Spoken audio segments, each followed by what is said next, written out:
Well, Maddie, welcome to the show. Hi, thanks for having me, guys. You're good. You were actually already on the show, weren't you? So, yeah, welcome back to the show. Oh, you're going to let her talk this time. Well, Maddie, you know what? Shouldn't it be put your hands up for Maddie? All right, Oh, let's yeah. do it. Put your hands up. There we go. I hope you all are full on doing the single ladies dance right now. That's what I'm envisioning. Oh, yeah. Tom's whipping his hand. I wore my black leotards today. Oh, perfect. That's With a disturbing. collared shirt. Unfortunately, Maddie, he did. And sit down, sir. Sit down. Well, Maddie, tell us a little about yourself. Yeah, sure. So I've been appointed now for roughly about 5 years. I've actually started here as an intern, so during my senior year of school. So I'm a youngin, but I started back actually as a sales intern for Pointit. Not my fave, but I kind of got pulled into the paid search marketing team. They needed help with some reporting for a client. And then kind of the rest is history. So I have gotten to, kind of grow and learn and take on new roles. And I've now moved into the director role, which is a lot of fun in terms of I just get to work with a really awesome team and help lead them on a lot of different accounts on the paid search side of things. So, that's me in a nutshell. We're out here in Seattle. We're actually in Lower Queen Anne, so we're just a couple of blocks from the Space Needle, which is a pretty nice perk of our office, and some nice views of the waterfront. Yeah, absolutely. But Seattle girl, been here a long time. Graduated from Seattle University. First great gig out of school. Fell in love with paid search, and the rest is kind of history. That's me in a nutshell. Oh, and I assume you know about my deep love of Beyonce, which is now very public knowledge. We have never heard that. Expound upon this. Yeah. So Absolutely. I did a couple. I was actually at a different conference, and I was chatting with somebody, and I thought it would be so funny to pitch conferences that were Beyonce themed, or conference sessions that were Beyonce themed. I am a diehard Beyonce fan. I think people say that, and what they mean is like they know a couple of her songs, which bless you, that's fantastic. But like I am like, it's like deep seated. It's like I have a picture of her in my office, like next to my loved ones. I've seen her in concert quite a few times. I'm going to be in row 6 when she comes to Seattle next month. Now, does she know it's this? a deep. Oh God, I wish. I think if I met her, I'm pretty sure I would either like throw up or faint. So it's I don't know if I could like be in her presence. I think it's like too much greatness at one time. Yeah. But it's a deep obsession. So yeah, I pitched an idea around it, and SMX was excited about it, and I got to combine two things that I just absolutely love, which is talking about paid search and sharing my knowledge about paid search and learnings, with the community, which is a ton of fun. Yep. And I got to do it in the style of, my favorite diva, Miss Beyonce Knowles. So it was a lot of fun, and it was a great experience to do. And so if anyone out there ever needs paid search advice or Beyonce advice, happy to provide either. That should really be my other title, Director of Beyonce. If that was an option, Beyonce I would have that ambassador. on my business card. Tell us about your company real quick. Yeah, so Pointit, we are a full-service digital marketing agency out here in Seattle, Washington. So we provide services in paid search, which is my department that I oversee, but as well in paid social, search engine optimization, as well as programmatic display. Okay. So we're about 45, 50 people right now, and we have clients of varying sizes, so we don't necessarily only take clients from a specific vertical or industry. We have a pretty wide breadth of knowledge across, e-commerce, B2B, lead gen, quite a mix, which is really fun. And we work with clients of kind of varying sizes and, tactics. So we work with kind of smaller or SMB size clients, as well as we work with some large like enterprise brands as well. So that's kind of us in a nutshell. We're pretty big on three main principles. We really focus on partnering with our clients to drive results and be their digital marketing partner. We want to be part of their marketing team and make them feel like we're a part of their program, not just an agency that, spits out a report once a month and you never hear from them other than that. But we're really big on, knowledge sharing and collaboration. That's really like what our team values and heart is around, which, for me is a big reason why I work here and why I enjoy working with the clients that we do. So that's kind of Point It in a nutshell.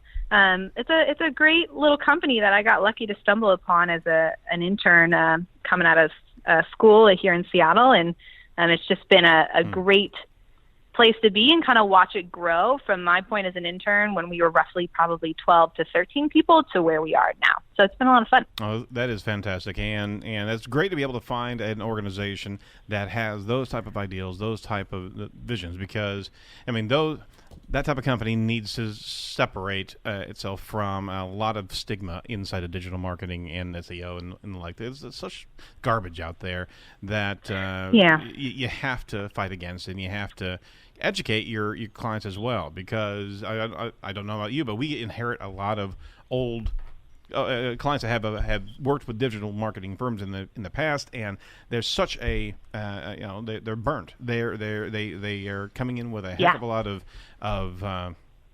resentment sometimes from what they've experienced in the past. Oh yeah, absolutely. And I think part of that challenge ends up being it depends on what agencies they might work with. If they're on an hourly model or if they're on a model that's basically an agency saying how can we give them the least amount of work possible, but charge them a bundled price or some sort of management fee that's just kind of astronomical. And we've never taken a kind of one size fits all approach. We've always focused on what does this client need, how is their program different, how can we be agile, how can we customize, and we just find that if you instead approach it more like how do we fit into your larger program, it just leads to better results for clients down the line. We very much also are an agency that likes to focus on our client managers doing a couple things, one of which is being both client-facing as well as like tactical account managers. So that way they're getting a breadth of experience across like multiple core competencies, as well as then you're not, a client isn't interfacing with somebody who's a client service person who just says, oh yeah, your account's doing well. And then they say, oh, can you tell me about this? And they go, oh, let me get back to you. And they have to go run over to an account manager and like ask questions. And, we like to kind of blend both of those skill sets. And then as well, we have, we don't hire employees based solely on landing one client. So if we staff so that our client managers are working across multiple different client types and sizes, that way they're learning faster, they're sharing knowledge faster. We just find that makes the best employees as well as increases our retention rate, keeps our employees happier, and grows them faster. So, which is why I've gotten to grow the way that I have at Point It, because I was given those kind of opportunities. So that's my little Point It spiel. Why there Point It is great. Well, it almost sounds like you started in sales. So. Yeah. Well, actually, you know what? It does sound like you started in sales. But here's the key thing. I think every individual in digital marketing needs to do a stint inside of sales. They need to know what the customers are actually asking and how to actually arm the sales advocates, the sales personnel with necessary information, and be able to understand pain points that clients express. So many times, social media or digital tactics are a bit removed from the client, and you just can't have that. You have to have an embrace there, and having a sales education track for anybody that comes into an organization actually is a pretty good idea. Oh yeah, absolutely. And I think that people think of like a salesperson as somebody who just like they picture like sleazy car salesman like comes up and just like opens up their jackets like full of like pocket watches or something, and instead like sales is about ultimately like trying to determine like what's the best fit, and if that person who's looking to work with an agency, like if we're not only a good fit for them, but they're a good fit for us. So if you get some experience in that, obviously it makes you a better marketer too, because you know how to answer those kind of business questions. Absolutely. Well, you're listening to Maddie Cary. She is the Director of Paid Search at Pointit. I want to pull us back around to the presentation that you did. It was actually titled, "What Would Beyonce Do? Fierce PPC Tactics to Make Your Account a Superstar." So there's some deep information in that presentation, and the best part is that you literally led with Beyonce. What would she do in certain things? So give us the concept of why you used her in that particular essence. Of course, you're a follower, but I mean, you're also looking at this as what would a star do inside of PPC, right? Right, exactly. So yeah, I obviously themed after her for my love of her, and as well as there was just too many pun opportunities that I couldn't miss up. Like, if you like it, then you should have put a bin on it. You know, things like that just seemed a little too in front of me that I couldn't not grab. But yeah, definitely. I mean, I think that at least when I think of Beyonce, I think of a level of performer that's pretty untouchable in terms of appears nearly perfect. Now, is she perfect? No, nobody's perfect. She's pretty close to it, though. Don't let her do that. But well, she's a Renaissance woman. I mean, she's close. Someone might come after me after saying that. You know, she's for I think a lot of people who look to or idolize artists like her, like I do. You know, she's near perfection, and she's a huge star. And so I did kind of take it in that approach of what are the things that you can be doing in your account to make your account feel like a star performer and see star performance results. So I broke things down into a couple of different sections, and I wanted to approach it from a lot of different angles. So I talked about feature updates. I talked about bidding tactics, as well as I tried to approach things at an angle that was more just about even being part of a paid search team, which, from my agency background is, right in line. But even so, being in-house, what kind of either qualities or behaviors or practices that you as a team should be focused on. And then as well, when your paid search isn't performing at its best, when you're struggling or, you're facing challenges, how do you kind of bounce back from that in a very Beyonce style? So that's kind of how I wove through the presentation and talked through different updates and things that you can be doing in paid search. Very good. A couple things that you referenced, and we want to do a smattering of this real quick. The AdWords Editor, and you talked about the redesigned interface and some of the new features. Can you tell us about some of those real quick? Yeah. So a while back now, so there was some changes made to AdWords Editor. Basically, a new version of AdWords Editor was rolled out. And I think for any PPC marketer, editors are, the go-to for how you can streamline building and changes and updates in the fastest way possible. So the editor got basically a brand new interface and a complete change in the navigation and just how things were clustered together and organized within it. And, we know our industry changes all the time. Enhanced campaigns roll out, or new settings completely change, or new features become available we'd never even heard of before. Right. But for editor, I think it was a tough one. I mean, maybe not as tough as enhanced campaigns, but a tough one because it was this tool we all use so much, and it became very different. And I think at first people had a little bit of a like, oh, I don't like this. This is different. I'm not into it. But the redesigned interface was, I think, ultimately a good facelift. It needed to happen. There was it more really options. It really did. And it's very much in line. I wouldn't be surprised to see how it updates again as, Google just recently announced about a week or two ago that throughout this next year to year and a half, they're also going to be updating the AdWords UI interface itself. So we're going to see more of these changes. Google is going to shift how we look at data, how we access AdWords data. But for PPC marketers, that feels reminiscent of enhanced campaigns. This feeling of a loss of control or a loss of features can be scary. But for editor, there was a lot of good changes. There was more support for things like labels, which is like a PPC marketer's dream if you love to be organized. There's more support for things like upgraded URLs, which is an update for how tracking is appended to URLs. New navigation and new advanced search features, which were a little less intuitive in some cases, but for the most part, helpful. But the biggest thing, there's a lot more bulk edit and multi-select options, which makes mass building and or applying things to multiple campaigns or ad groups just so much easier and a big time saver. That was actually really cool. Overall, Overall, good update. Yeah, that was really cool. The Yeah. Control B to be able to change bids automatically. The shortcuts that you were referencing there were really cool, and the Control U to change URLs. That was pretty neat. Yeah. So So adding in more shortcuts and things like that definitely make it a lot more accessible and easier to use. Absolutely. So let's talk about automated shopping extensions. Yeah, another update that came along this last year. So those are especially beneficial if you're in the e-commerce space. Yep. That's right.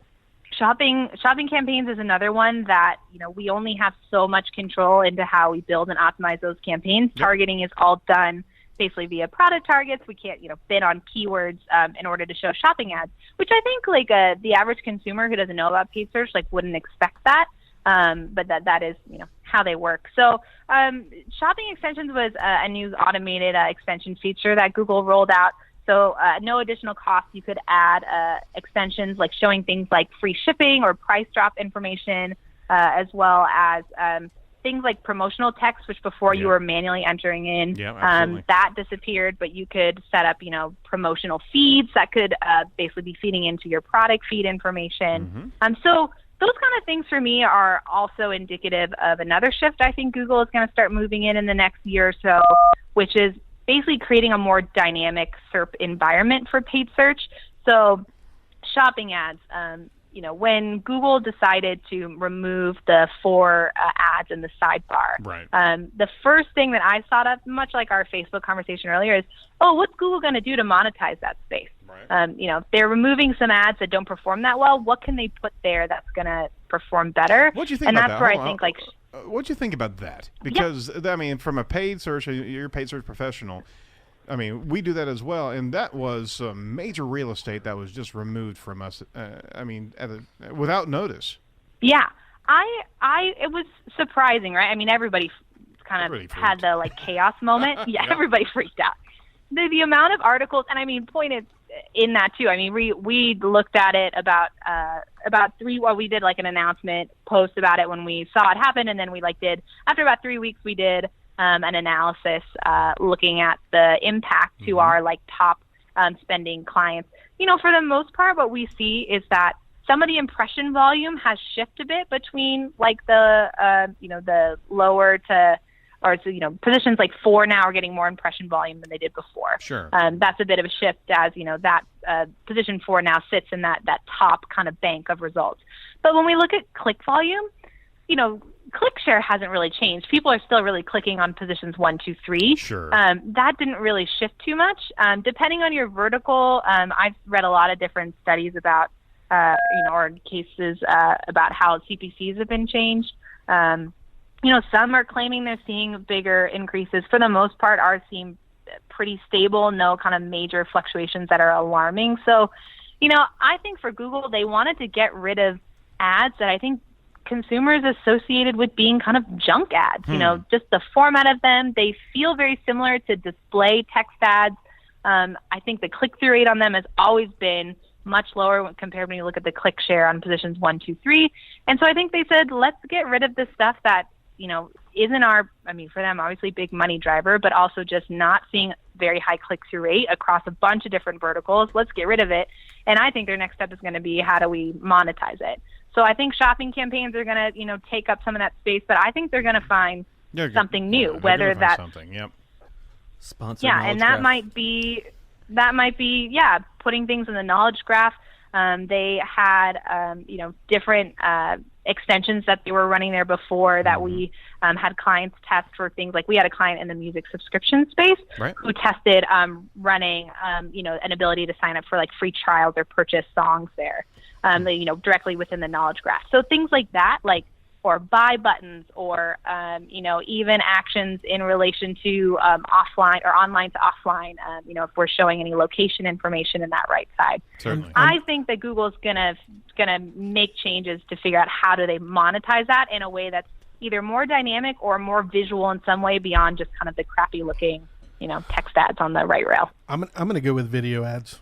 Video ads? Yeah. Ooh. Oh, the next step. Yeah. What about the call to actions that we've started to see peek through from a hey, if you want customer service for this HVAC organization, there's going to be there's a battleground that's going to happen there. Well, I feel like Facebook's done a better job of trying to bring conversions into their engine than YouTube. I mean, than both YouTube and Google have. So that's going to be a front worth waging. Yeah, absolutely. So, Maddie, do we have you for a little bit more time here before you got to go?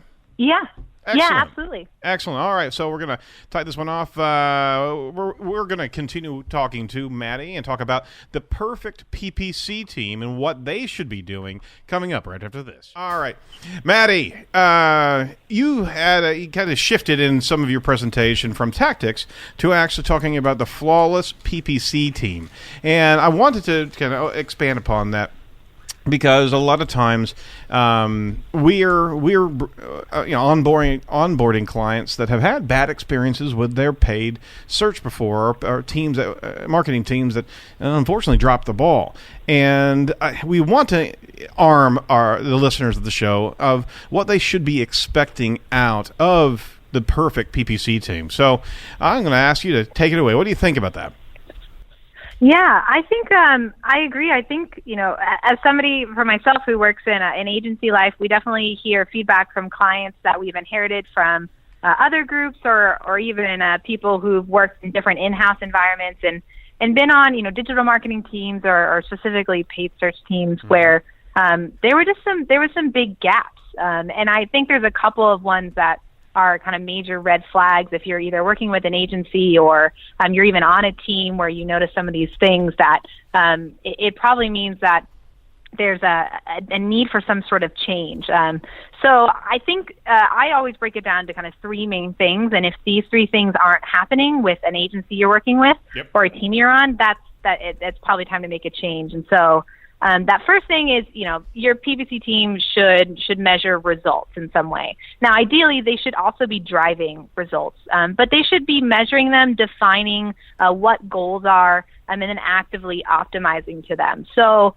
if you're working with a group that doesn't talk about what goals are, if you don't have some sort of goals that are timed out, whether that's, it's going to be what makes the most sense for your business. So whether that's monthly, quarterly, yearly, whatever that might be, if they instead are very, kind of shady with how they report on things, for lack of a better word, do they lump everything together? Do they not segment things out? Do they hide certain metrics? If they don't let you kind of look at your raw data, right. If they only ever talk about positive results, they never mention when things don't perform well or when a test didn't go well, that probably means that the agency you're working with isn't either accurately measuring things or doesn't have any clear goals, or worst case scenario, knows the goals but is not being transparent about them. Absolutely. So that's... I'm going to ask you to reach back there. Yeah. If they're not showing the raw data, if you can actually ask them, okay, let me see Google, right, and let me see what your data is that you're making these steerage decisions by. If they're not forthcoming, it's time to get off the ship as quickly as possible, because that's where a good PPC manager should be proud of that. Now, at the same time, the client can get mired in tech whenever you're dealing with a lot of PPC, a lot of different campaigns, but the technician should be able to show those decisive measures and show why they made the decision that they did, right? Yeah, absolutely. And you see it in everything. I think it can be something that, we were talking about some of the stigma that comes in different, channels when people work with certain agencies and they get burned and they have a bad experience. But you see it outside of paid search too. A big one is, we've kind of grown our programmatic display side of the business, and, we really try to position ourselves as a group who's very transparent with how cost is being measured or being relayed to the client. And you'd be surprised how many media groups or media buying groups will really just kind of hide and lump that under this kind of let's say like a $5 CPM model, and later you find that there's in that a big old profit margin that they're pocketing that you're paying for without any sort of transparency. So I think you can find it in a lot of different industries. But yeah, if you're working with any group where they can't answer those kind of questions, what's the raw data or what's baked into this cost, that's a red flag, and it's time to look for another group to work with for sure. Absolutely. Give us another key point of dealing with the looking for the perfect PPC team there. Yeah, I think another big one is around knowledge sharing. So the great thing about the industry we're in is because it changes so much, I've really noticed in my kind of 5 or 6 years that I've started from no PPC knowledge to now, is that the community is really open to knowledge sharing. There's not necessarily an internal kind of competition within the digital marketing community to not share best practices or learnings or tricks of how to do things more efficiently. So if you're working with a team that's not like that, they aren't ensuring best practices. They're not looking for opportunities to learn or test something. If they're similarly, if they're not sharing what works well as what doesn't work well, then that probably means they're not a very proactive group. They're not looking for new opportunity, and they're also not interested in sharing learnings, even from client to account manager. So that's another one, another big red flag. If even here at Point It, when we're looking at hiring, we specifically look at hiring somebody who expresses an interest in either knowledge or knowledge sharing. Yep. If they don't, or they really don't value that, then they're not going to be a good fit for us, and because that's really a big value of ours. Absolutely. You also brought up the point of regular communication in your presentation of what should make up that perfect PPC, and that is essential in so many different tactics and so many different types of digital campaigns. If you're hiring a marketer, you have regular calls and regular check-ins, and you need to be talking to the consumer or the customer or the client in a manner that they would like to be communicated to. But I think also what you're talking about for regular communication is between different members of the team, correct? Yeah, I mean, really for both, either internally across your team as well as externally to your client. I think communication is probably the most important skill really in anything. I mean, business and work, relationships. It really transcends all of them. But yeah, I think what we see oftentimes in, paid search communication, so whether that's agency and client, it's not only that they're not communicating, but that there's usually some sort of misunderstandings or communication gets lost in certain channels, whether that's email and things get misinterpreted, or there's also, I see a lot of client managers, who work for companies where they work with a client and all they do is they say yes to everything. Mm-hmm. The client says, we want to launch this. And they say, yeah, absolutely. Even if that tactic is going to have a negative impact on that client and their goal. That it's more just about it's a hard conversation to have, but you'd rather have it then than a year later when they say, how come we didn't perform? And you said, well, I was going to tell you that idea was really bad, but I didn't because I wanted to keep you happy. That's ultimately not going to help you as their agency, and it's not going to help them hit their goal. Absolutely. So they're challenging conversations, but they're important. And they're not going to be the client for that much longer. So, for the focus of keeping that partnership, you have to have those while we're still friends discussions, all right? And and on top of that, you need to, let me know how you feel about this, but there are scenarios where the clients kind of WebMD'd themselves. They've self-medicated. They've diagnosed, I should say, not self-medicated. Stumbling in. Well, they try to self-medicate. They do. They doesn't work. Try. They don't. And they think they know where they want to go. And a lot of type A type of clients are usually owners of the organization. No offense to those that are out there. There's a reason why you're... No offense taken. Except for you. The fact of the matter is that they are not armed with the full level of information and market knowledge. Very similar to Doug. You have to educate, but you also have to be, in a position where they have to take your authority and advice, and that has to get straight immediately. Otherwise, you have one extra cook in the kitchen that is literally messing up the entire recipe. Yeah, and that's where I'll say let's go to the data. If they're pretty certain that something's going to work, the great thing about digital marketing is that it's instantaneous. You don't have to wait 6 months to see if some print campaign you did or TV ad you ran actually, did anything. And even then, probably can't measure what it really drove. So, you can point to numbers. And as well, that might feel very much like an agency saying I can prove you wrong. But at the same token, a client can point to it if, you're sure something's going to work. You come together and decide we're going to try it. Right. And then if it doesn't work, the client can say, hey, the numbers indicate we need to pivot our strategy. So instead, it can create an environment where you're partnering rather than one person just, dictating the conversation via your communication. A final inquiry with you. We do want to cover your last points regarding Beyonce, but one key thought that I wanted you to contribute here. How do you get your feedback from your clients about their leads, about the value that you're bringing in via PPC, via paid search? How do they actually communicate back to you what those leads actually meant to their bottom line?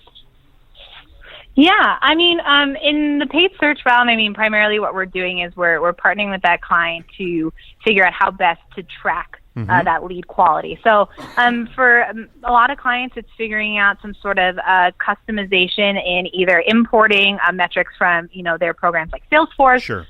Or, using some other tool like that to understand, how things are actually performing. We don't want to just drive leads for the sake of driving leads. We want to understand if they're qualified and if they hopefully then down the line lead to some sort of prospect or opportunity. And that's how we work it. And it really varies for us depending on the kind of client we're working with. Absolutely. But it has to be there, does it not? Yeah, it absolutely does. I think if you're not doing that, if you're just solely driving leads, you're really not getting the full story of your performance. Right. That would be kind of the equivalent of if we only looked at click-through rate and we never looked at conversion rate. Yep. A lead is the first step in the funnel, and it's not the completion of your desired action. Hopefully your desired action is, some sort of revenue. That's the ultimate goal. Exactly. And the clients have to be forthcoming with that. All right. How do you bounce back Beyonce style? There's a couple of ways that I think you can do it. Hopefully you're learning, you're applying best practices, you're sharing with the community, you're being proactive. A lot of what I talk about in the presentation is around some of those core competencies, but as well touch on best practice as well as new tactics and new features. But I think the biggest thing is that paid search, because it is instantaneous, you can bounce back quickly. You can make changes that allow you to, change the direction of how things are going. Yep. So as you do that, just remember that you're a human being, and even Beyonce is human, though hard to believe. And you really can, change the course of things with usually some simple proactive action. Well, you know what? Thank you so much, Maddie, for giving us your time today and talking about some of these best standards and techniques inside of PPC, as well as what Beyonce would do in that space. We don't have that many celebrities around, and we certainly want to give a heads up to Beyonce about you being her number one fan. Right? Well, we have plenty of SEO celebrities, not mainstream celebrities. Beyonce's big on the SEO, so she listens. Yeah, absolutely. Yeah. She's a follower of ours. Yep. Well, we're just gonna have to introduce you. You went pretty decent amount of time with a serious face, Tom. As are all the single ladies. There it is. Yes. All right. Hey, Maddie, any last words for the good of the cause here? Thanks for having me, guys. Otherwise, keep listening to Beyonce. Step number one, especially when you're doing PPC optimizations. I find it's super effective. But otherwise, anybody listening can always reach out to me on Twitter at Maddie Marketer or to point it. We love talking about paid search. We love talking about new ideas. We love helping clients hit their results and partnering with them. So, but otherwise, it was great to talk to you guys today and do some knowledge sharing here, and it was a lot of fun. Excellent. All right. So follow Maddie at Maddie Marketer on Twitter, and thank you so much. And we'll love to have you back at a later date. Yeah. Thank you, guys. All right. Thanks. Okay.